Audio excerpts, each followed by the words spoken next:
Item ಯಾವುದೇ ಇರಲಿ try ಮಾಡಿ ಆಚಿ ಚಿಕನ್ ಮಸಾಲಾ. ಆಚಿ ಚಿಕನ್ ಮಸಾಲಾ. ಮಾತೃ ಸಮಾನರು, ದೈವ ಸಮಾನರು, ಮಾಜಿ ಪ್ರಧಾನಮಂತ್ರಿಗಳ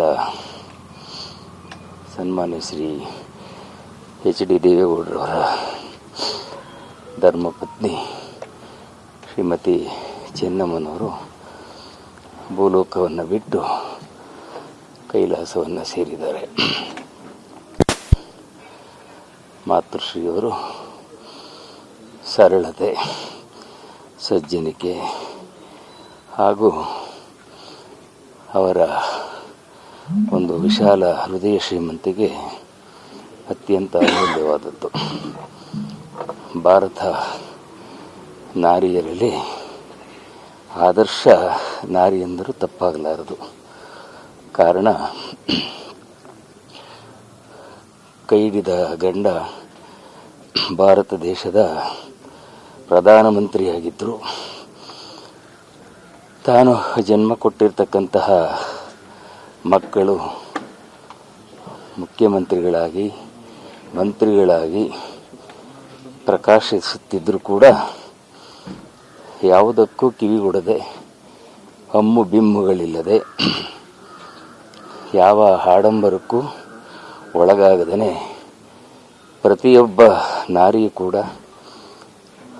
ಅವರನ್ನು ಆದರ್ಶವಾಗಿ ಇಟ್ಕೊಳ್ತಕ್ಕಂಥ ರೀತಿಯಲ್ಲಿ ಮಾತೃ ಸ್ವರೂಪರಾಗಿರ್ತಕ್ಕಂಥ ಶ್ರೀಮತಿ ಚೆನ್ನಮ್ಮನವರು ಬಾಳಿ ಬದುಕಿ ಜಗತ್ತಿಗೆ ತೋರಿಸಿದರೆ ಅವರ ಆದರ್ಶ ಗುಣ, ಕರ್ಮ, ಸ್ವಭಾವಗಳು ಎಲ್ಲರಿಗೂ ವೇದ್ಯ.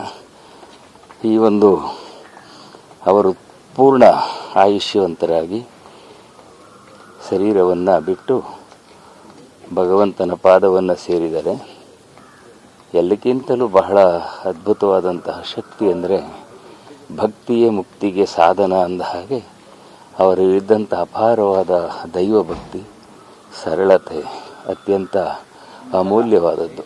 ಮನುಷ್ಯನಿಗೆ ಎಷ್ಟೇ ಸಿರಿ ಸಂಪತ್ತು, ಅಧಿಕಾರ, ಅಂತಸ್ತಿದ್ರೂ ಕೂಡ ಎಲ್ಲವನ್ನು ಒಂದು ದಿವಸ ಬಿಟ್ಟು ಹೋಗ್ತೀವಿ.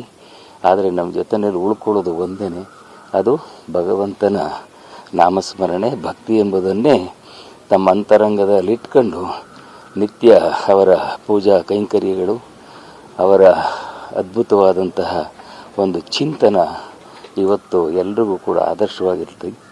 ಅವರ ಆತ್ಮಕ್ಕೆ ಭಗವಂತ ಶಾಂತಿಯನ್ನು ಕೊಡಲಿ. ದುಃಖ ತಪ್ತರಾಗಿರ್ತಕ್ಕಂತಹ ಅವರ ಕುಟುಂಬ ವರ್ಗದವರೆಲ್ಲರಿಗೂ ಕೂಡ ದೊಡ್ಡ ಕುಟುಂಬ, ಪತಿ ಪತ್ನಿಯರು, ಮಕ್ಕಳು, ಮೊಮ್ಮಕ್ಕಳು ಎಲ್ಲರಿಂದ ಪಡ್ಕೊಂಡಿರ್ತಕ್ಕಂತಹ ತುಂಬು ಕುಟುಂಬದ ಒಬ್ಬ ಅದ್ಭುತವಾದಂತಹ ಆದರ್ಶ ರತ್ನ ಅಂತ ಹೇಳಿದ್ರೆ ತಪ್ಪಾಗಲಾರದು. ಅವರ ಆತ್ಮಕ್ಕೆ ಶಾಂತಿ ಕೊಡಲಿ, ಅವರ ಕುಟುಂಬ ವರ್ಗದವರಿಗೆ ದುಃಖವನ್ನು ಸಹಿಸಿಕೊಳ್ತಕ್ಕಂಥ ಶಕ್ತಿಯನ್ನು ಕೊಡಲಿ ಅಂತ ಹೇಳಿ ಭಗವಂತನಲ್ಲಿ ಪ್ರಾರ್ಥಿಸ್ತಾ ಇದ್ದೀನಿ. ಜೈ ಶ್ರೀ ಗುರುದೇವ್.